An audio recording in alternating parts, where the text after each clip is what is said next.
Sejam bem-vindos a mais um vídeo no meu canal. Hoje eu tô com um convidado especial, a primeira vez que ele vem aqui no meu canal, o Marcos, que é um expert aí em fundos imobiliários, está trabalhando aqui na Suno, se juntou ao time do Baroni, né, Marcos? Exatamente. E o Marcos é um dos caras que mais entende fundo imobiliário aí da atualidade e a gente vai falar se vale a pena reaplicar os dividendos em MXRF. MXRF é um dos fundos mais populares do Brasil. É um fundo do quê? Conta aí pra galera, o que faz o MXRF, Marcos? Ele é um fundo de papel, inclusive ele tem a maior base de cotistas na bolsa, mais de 300 mil cotistas. E ele é um fundo de papel, então ele investe primariamente em CRIs, que são ativos de renda fixa, mas ele também tem uma parcelinha em permuta financeira, que para ficar simples é como se fosse uma construção. Mas antes de começar esse vídeo, Marcos, eu tenho um convite aqui. A gente tem um relatório completo de MXRF, só descer aqui na descrição e fazer o download. E a gente vai debater aqui se vale a pena você reaplicar os dividendos que você recebe. Mas antes, já se inscreve no canal, tá? Senão não consegue ver o vídeo até o final, certo? Exatamente. Então vamos, se inscreve, já dá o joinha. Bom, Marcos, a gente fez um estudo aqui que eu tô botando na tela, depois eu vou pedir pro pessoal compartilhar,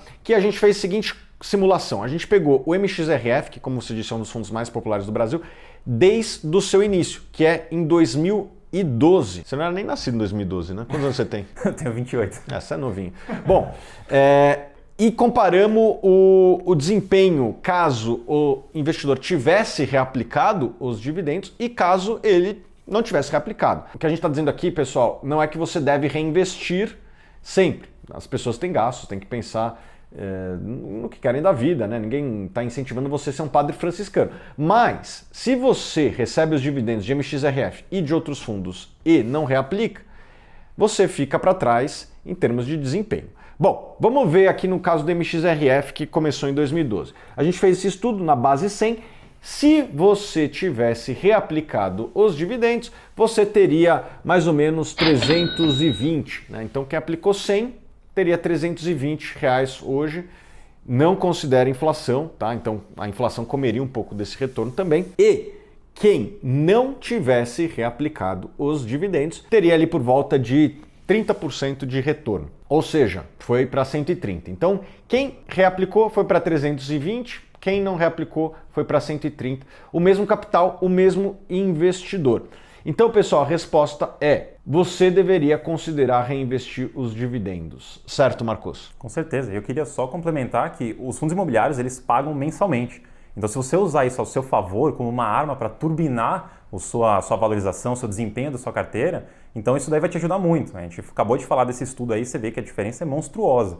E ainda queria dizer que fundo de papel tem uma característica ainda bem peculiar dele, que ele exige que você tenha esse reinvestimento, não precisa ser 100%, mas que reinvista uma parte para que ele acompanhe a inflação, porque aí ele está entregando a inflação na sua mão. Então, se você pega essa inflação e gasta, então realmente seu patrimônio vai quase que andar de lado. Se você reinveste, além de você turbinar seus rendimentos, você ainda garante que seu patrimônio continue crescendo. Exatamente o que você falou, a gente pode ver até nesse gráfico, né? A parte em marrom aqui valorizou mais ou menos 30% em quase 10 anos. O que dá aí mais ou menos 3% ao ano, né? Não estou nem considerando os juros compostos, mas mais ou menos 3% ao ano. A inflação, acho que de todos, foi mais de 3% ao ano. Então, quem não reaplicou, nesse caso específico, ainda ficou para trás da inflação, ou seja, compra menos coisas com aquele dinheiro hoje do que comprava naquela época, apesar dessa pequena valorização de mais ou menos 30% no capital que tinha. Outro assunto aqui que eu gostaria de levantar é que, apesar de eu estimular você a reaplicar os dividendos, caso você possa, né? Nem todo mundo pode, as pessoas às vezes não podem, precisam desse dinheiro, mas se você pode, eu não necessariamente te incentivo a aplicar no mesmo ativo. Eu vou falar o que eu faço com os meus dividendos de fundos imobiliários e, na verdade, com todos os dividendos que eu faço. Eu recebo aqueles dividendos e me pergunto qual é a melhor oportunidade hoje. Eu confesso que hoje MXRF não é a melhor oportunidade no meu ponto de vista. Eu tenho comprado ações do Alibaba. Você investe em ações? Ainda não. Eu já estou na segunda ou terceira derivada, já é a ação da China. O que eu faço? Eu olho para esse dividendo e não olho de onde vem. Eu olho qual é a melhor oportunidade hoje.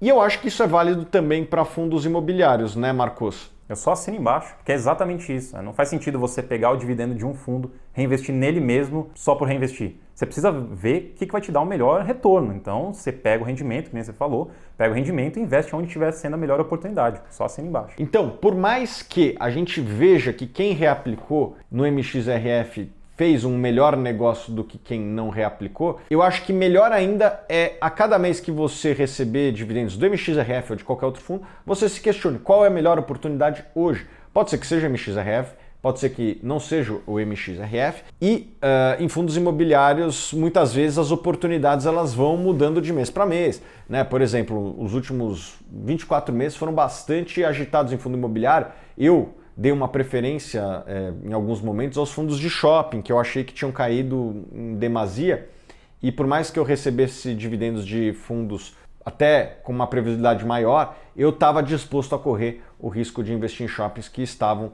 mais baratos, na minha opinião. Então, é isso que eu queria estimular você. Você reaplica os seus dividendos, porque isso vai acontecer um fenômeno parecido na sua carteira, né? A carteira de quem reaplica vai ser maior. Mas não reaplique necessariamente no fundo que está te pagando os dividendos, certo, Marcos? Perfeito. Pode discordar também, cara. Não, é exatamente isso aí. Inclusive eu faço isso na minha própria carteira. Você pega os seus rendimentos, junta com o dinheiro do seu aporte mensal e vê onde que está mais interessante. Às vezes pode ser o próprio fundo, às vezes pode ser outro, às vezes pode ser outro tipo de investimento, sempre direciona para onde vai te dar o melhor retorno.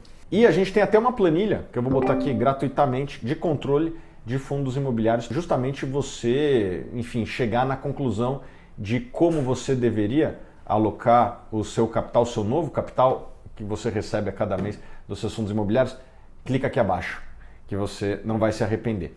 Então eu queria te agradecer a sua presença aqui e toda quarta-feira eu vou chamar aqui o Marcos para tratar do assunto de fundos imobiliários, que é uma categoria de investimentos que não para de crescer, né? Quando o Axuno começou tinha 80 mil investidores em fundos imobiliários, hoje está em quanto? 1,5 milhão, desculpa. 1,5 milhão. Então multiplicou aí por mais de 20 vezes ou quase 20 vezes num período aí curto, em 4 anos. Acho que poucas categorias de investimento no mundo cresceram tanto o número de investidores como foi o de fundos imobiliários.